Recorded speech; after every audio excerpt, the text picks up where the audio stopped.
सभी जानते हैं। इसलिए ये ग्रुप बना के किसी को नीचा गिराना, रिपोर्ट मारना, ये सब करना बंद करिए, क्योंकि इसके पीछे भी लॉ जो है, लॉ का रूल जरूर पढ़िएगा। लॉ में लिखा है कि हर एक नागरिक स्वतंत्र है।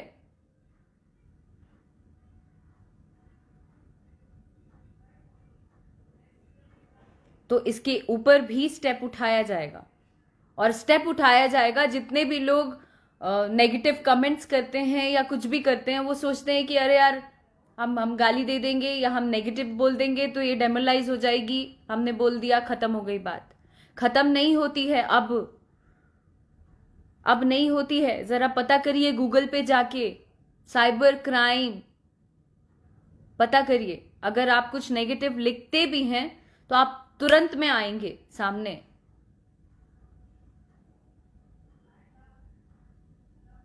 बस इतना ही कहना चाहती हूं। बाकी जो जैसा कर रहा है वो सामने आना ही है। मैं कल भी बोला था, आज भी बोल रही हूं, आगे भी यही बोलूंगी कि जो जैसा करता है उसके सामने आना है, और वो दुनिया को पता चलेगा। दुनिया को पता चलेगा, वो भी आएगा सामने।